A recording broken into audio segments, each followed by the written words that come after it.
The Hunger Games. It is a series that presents us with what seems like a simple premise.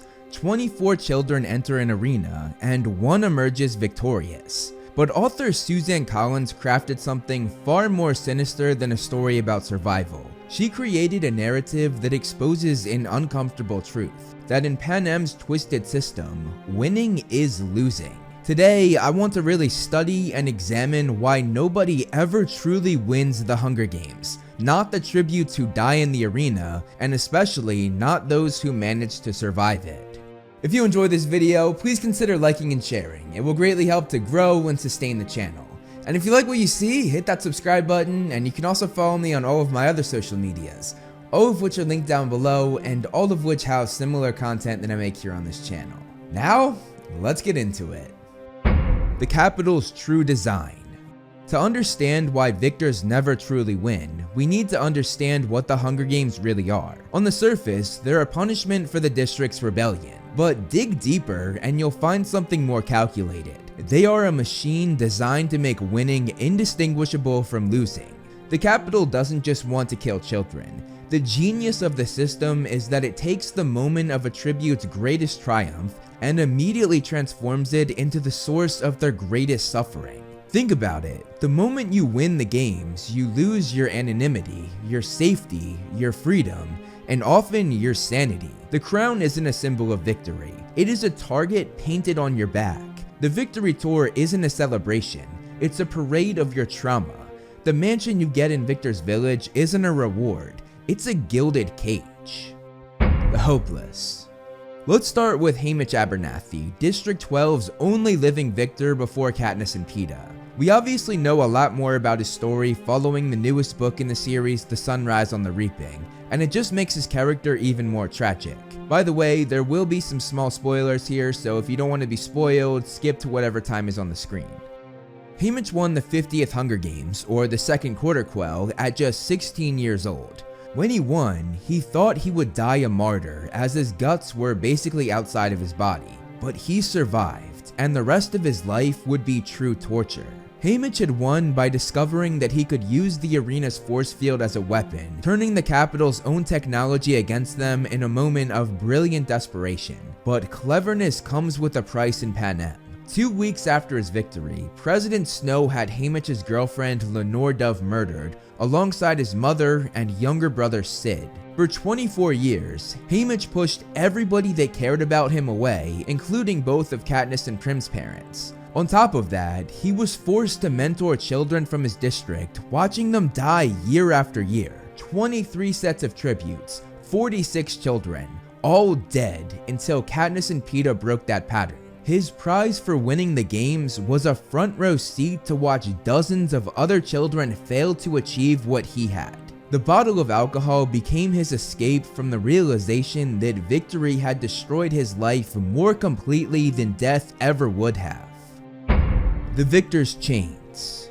But perhaps no victor story illustrates how winning equals losing more clearly than Finnick Odair's. Finnick won the 65th Hunger Games at 14, the youngest victor in the game's history. Beautiful, charismatic, and deadly with a trident, he thought he had achieved the impossible. He had survived. He had won.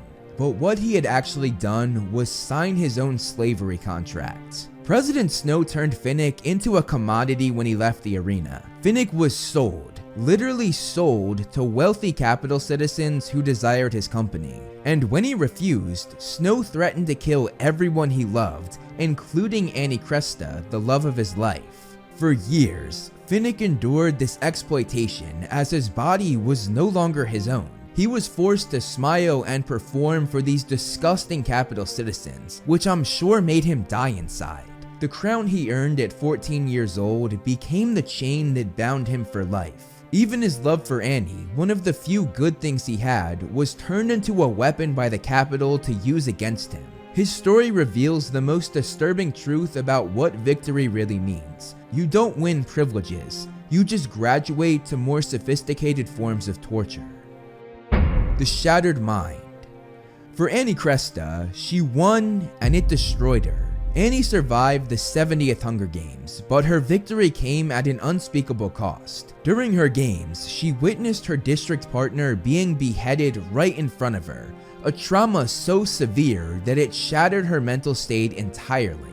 Annie developed severe PTSD, complete with really bad episodes, panic attacks, and periods where she seemed to lose touch with reality entirely. She won the ultimate competition and lost her sanity as the prize. However, her love story with Finnick is beautiful precisely because it exists despite the Capitol's attempts to destroy them both. But even their wedding, which was meant to be the happiest day of their lives, was still used as a ploy, as it was broadcast to the country during the rebellion to help in the war efforts. When Annie gained a little sense of normalcy, it was exploited. And then, when she finally found happiness and was going to have a family with Finnick, it was taken away from her, again because of this war that was all caused by the Capitol. The torture of brilliance.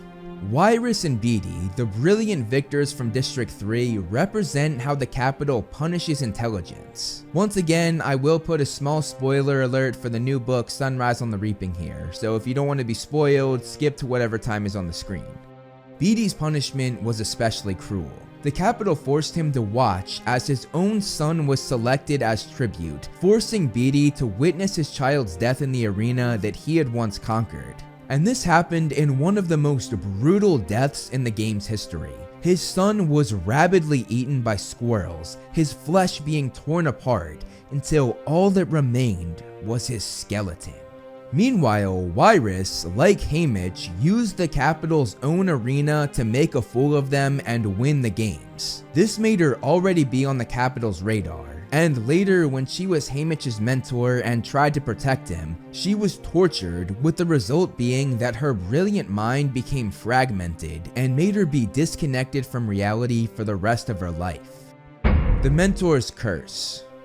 Mags Flanagan from District 4 won her games decades before the events of the original trilogy, but her suffering continued year after year as she was forced to mentor new tributes. For over 60 years, she watched children from her district enter the arena knowing that most would never return. The weight of that responsibility, of preparing children for death while hoping against hope they might survive, must have broken her down. And she was in the game long enough to know that even if they did survive, they were in for a life of suffering. And clearly this did affect her, because she was hardly able to speak by the time the third quarter quell rolled around, possibly because of the heartbreak the last 60 years gave her. The Forgotten. Lucy Gray Baird won the 10th Hunger Games through wit, charm, and a voice that could move hearts. Her story ended shortly after surviving the arena, however, as she went into the woods with Snow, who was paranoid and power-hungry even then, and he killed her to eliminate any witnesses to his crimes. Then, every scrap of evidence that had to do with the Hunger Games she was in was completely destroyed and never seen again. Lucy Gray's death is a chilling reminder that even the earliest victors weren't safe. Snow's willingness to murder Lucy Gray foreshadowed the systematic destruction of victors that would define his presidency. The Tortured Lover. Peeta Mellark's torture after winning the Hunger Games represents perhaps the most personal attack on a victor in the series. Snow did not want to just break Peeta, he wanted to transform him into a weapon against Katniss, who was the symbol of the rebellion. Through Tracker Jacker venom and psychological manipulation, Snow twisted Peeta's memories until he believed Katniss was his enemy. The boy who had loved her since childhood, who had kept her alive in the arena through his declarations of love, was turned into someone who wanted to kill her. This wasn't just torture, it was the methodical destruction of love itself. Snow understood that Peeta's love for Katniss was one of the rebellion's greatest symbols, so he morphed it into hatred. After his rescue, Peeta struggled with distinguishing between real and manufactured memories, never fully recovering the innocence that had once defined him, and never fully gaining his mind back. Addiction. The male and female morphlings from District 6 represent the most visible example of how victors cope with their trauma. Addicted to the painkiller Morphling, they float through life in a drug-induced haze, their personalities so erased that the other victors know them only by their addiction. We never learn their names, or the details about how they won their games, but their condition tells us everything we need to know. Whatever they experienced in the arena and afterward was so unbearable that they chose to chemically erase themselves rather than live with the memories. Alcoholism. Similarly, Chaff from District 11 represents another common coping mechanism among victors: alcoholism. Like Haymitch and the Morphlings, Chaff turned to intoxication to numb the pain of survival. His friendship with Haymitch shows how victors found each other across district lines, bonding over shared trauma that no one else could understand. But their camaraderie was built on mutual destruction, two men drinking themselves to death because living with their memories was unbearable. The Rebel's Price. Joanna Mason from District 7 won her games by appearing weak until the final moments, then revealing her true ruthless nature. But her victory came with the catastrophic price that every victor knew all too well. For her, it was being sex trafficked and sold just as Finnick was. But this was made even worse for her, because even though she complied, she still lost everyone she loved. Snow had Joanna's entire family killed, leaving her with nothing to lose and everything to be angry about. Her abrasive personality and fearless attitude masked the pain of someone who had been steadily stripped of every reason to care about her own survival. When she was captured and tortured by the Capitol during the rebellion, they tortured her using electric shocks and water, making her fear water itself for the rest of her life, whether it was taking a shower, bathing, or being in the rain. Death in the arena would have surely been more humane and would have led to less suffering. Joanna's story shows us that even the strongest victors break under the Capitol's cruelty. The Mockingjay's Burden.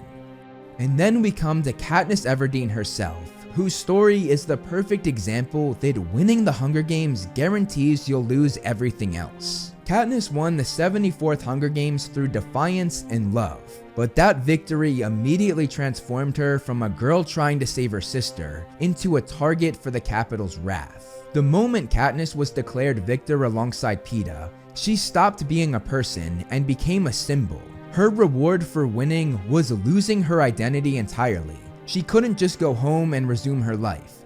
Everything had changed. Her defiance with the berries sparked a rebellion she never wanted to lead. The Capitol's retaliation was swift and brutal. Her district was bombed into rubble, her loved ones became weapons in a war she never chose to fight in, and the sister she entered the arena to save was killed. But here's the most heartbreaking part. Even after the Capitol fell, even after she technically won the war, Katniss was still left broken, suffering from severe PTSD and the weight of countless deaths that were on her conscience. Cinna, Prim, Finnick, Boggs, and countless others. Her story is the ultimate proof of the game's twisted logic. Even when you win so completely that you destroy the game itself, you still lose. Luckily, she was one of the very few that was able to start a new life, which she did with Peeta. But that PTSD never went away, and it took her years to be whole enough to give Peeta children, and even then, it still scared her. Why winning is losing.